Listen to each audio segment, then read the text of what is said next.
Somewhere between memory and myth, the 1980s fracture, and from the crack, echoes escaped. Stories no one remembers, but everyone feels. The 80s, Lost Tales. In July of 1986, Madonna disappeared. Not from the headlines, not from the charts, from the people who thought they owned her. Her manager watched in horror as she ripped off the clip mic and walked off a live MTV taping during a commercial break. No warning, no security. She could hear her manager sternly, "M, we've got an ad shoot tomorrow. Press junket at 11. She didn't answer. She walked. She grabbed her duffel bag and slipped out the back exit like a fugitive. She ducked into the subway, head down, ignoring the gasps and whispers. The train smelled like sweat and gum and rust. It felt familiar. She hadn't felt this invisible in years. She didn't even know where she was going. She just knew she couldn't be there anymore. Not for a little while. The subway rattled beneath her, mostly empty. The old red car felt rickety, felt free.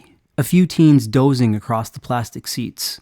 A guy with a saxophone slouched in the corner, almost asleep. She stared at her own reflection in the scratched window, mascara smudged, hair tied back. This is who she was before they turned her into a product. She got off in Brooklyn, not because she lived there, because that's where she used to dance, back when everything felt real. She saw a broken phone booth shrouded in overgrown trees. She had to get out of these stage clothes. The booth smelled like stale urine and weeds. She ducked in gingerly and quickly changed into the clothes from her bag. She wore black sweatpants, a hoodie 2 sizes too big, and a worn pair of white leather Reeboks with chewed up laces. She brushed her face with a makeup remover pad. No makeup, no backup dancers. She was free. Just a Walkman in her pocket and a feeling in her gut she couldn't name. An hour later, she was still wandering the streets, the music blasting in her headphones, the last flickers of neon buzzing above the empty storefronts. She wandered past shuttered bodegas and streetlights flickering like dying stars. It was quieter here. And then, inside of a greasy 24-hour diner on the corner, the kind with torn vinyl seats and a jukebox no one's touched in years, she saw someone. A girl, maybe 15, tight curls pulled into a high ponytail, held with a faded purple scrunchie. An oversized jacket swallowed her frame. One frayed knee pad, fingerless gloves, Converse with duct tape on the toe. She was stuffing flyers into napkin holders, checking over her shoulder like she was doing something illegal. Madonna went inside and sat at a booth by the window. She watched her. The girl noticed, didn't smile, didn't speak. Instead, she dropped one of the flyers on Madonna's table like a challenge. Not for a concert, not for merch. Just cheap black and white prints that read, "Dance saves lives. Help us save the shelter program," with a phone number underneath. The girl had cracked nail polish and a glare that could split concrete. Madonna looked up, their eyes locked. "You're her, aren't you?" the girl asked. Madonna stayed still. "Not tonight," she said dismissively. "Yeah, maybe that's the problem." She nodded at the flyer. "Used to play your tape on loop at the center. You were the reason half of us thought we could get out. You used to mean something to us. Now you just sell Pepsi and underwear. We stopped believing." Madonna blinked. She was frozen. "You think that's who I am? I think you forgot who you were." "Guess we all sell out eventually," said the girl. She glanced at the flyer. "Call that number. Maybe I can refresh your memory." She walked off. No autograph. No Polaroid. Just truth. Madonna picked up the flyer. Later, in her penthouse suite at the plaza, her manager was pacing with agitation. "You missed a $200,000 commercial. Do you know what I had to tell Pepsi? You've got a brand now, M. You don't just get to disappear. You've got press at 10, choreography at noon, photos at 2, and if you miss another endorsement call, you're gonna kiss that Paris fashion deal goodbye." She said nothing. She didn't hear him. She just stared out the window, the midtown skyline smudged in the distance like a half-finished painting. The girl's voice echoed in her head. That challenge, the way she said, "We stopped believing." She reminded her of herself years ago, broke, hungry, dancing in warehouses on floors that gave her splinters. She thought to herself, I didn't start this to be safe. I started it because it was dangerous, because no one like me was supposed to get out either. Madonna looked at the clock. 1:17 a.m. She grabbed her keys and ran out. Her manager threw his arms in the air and dropped his jaw. Total frustration. Downstairs, she made a phone call from the concierge desk, the flyer crumpled in her hand. Then she got into her limo.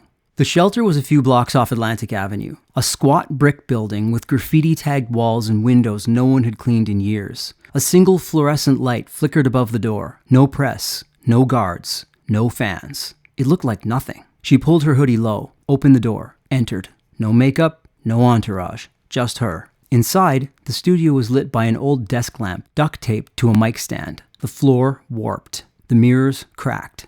A cheap boombox hissed in the corner. Mismatched speakers sat on crates. And there, barefoot, stretching, was the girl. Eyes closed, focused. Trina. She didn't flinch, just opened her eyes, looked at her. Didn't think you'd show. Neither did I. This ain't for press. You're not getting a headline out of this. Good. Headlines are boring. You gonna dance or just judge me? Trina stepped forward and hit play. A raw, gritty freestyle beat kicks in. Synths and street sounds tangled together. She moved like a firecracker. Sharp elbows, grounded knees, improvisation with fury. She didn't care about the angles. She didn't care about the polish. She didn't dance to impress. She danced to survive. She danced like she was fighting something. Like each move was an answer to a world that wouldn't shut up. Madonna watched in silence, stunned. This wasn't studio technique. It was honesty. When it ended, Trina stood there, panting, drenched in sweat. So, you still got it? Or just the marketing? You think I came here to prove something? I think you forgot what it feels like to mean something. Madonna pulled a battered cassette from her hoodie pocket, placed it on a crate beside the boombox. This got me my first audition in '81. Label hated it, said it wasn't clean enough. I used it anyway. What, do you want me to bow down? Thanks, Queen, for the relic? She paused, hesitant, afraid to admit what she was about to say. No, I want you to teach me how you moved just now. What? I've been dancing for everyone else for so long, I don't even know what I look like when it's just for me. They danced. Hard. Not perfect. Not clean. Just sweaty. Human. Laughing.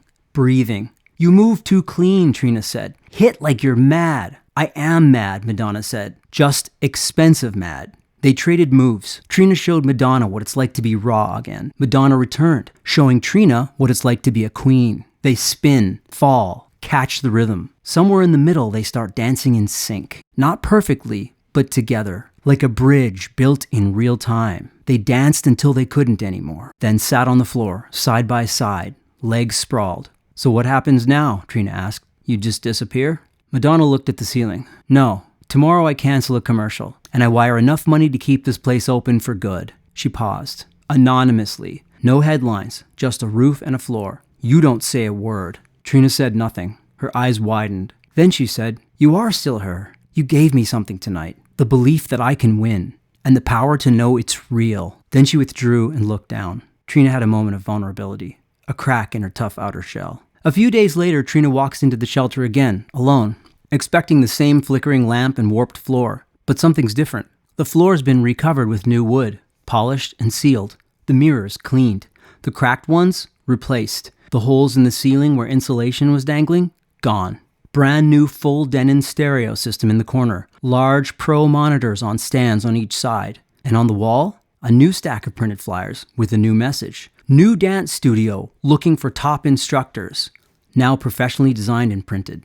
A woman from the shelter approaches and speaks. Somebody left you an envelope. No name. She hands Trina the envelope. It contains a piece of paper and a very large check written to the name Brooklyn Heart Dance Center. Trina unfolds the note. For every girl who thought the world didn't see her, I did. M. Trina goes outside and meets two of her friends on the street. One with a skateboard, the other with a paint-stained jacket. She doesn't say much, just pulls the new flyer from her pocket. You remember that pop star I said was fake? Madonna? Asks her friend. Trina replies, She's not. That night at the studio, the room is full. 12 girls, a few boys. All stretching, adjusting headbands, laughing. Trina plugs in a cassette, the same one Madonna brought. Hits play. The beat drops. Gritty, imperfect, alive. She faces the mirror, eyes glowing. She says to herself, Okay, Em, show me if I'm ready. She spins.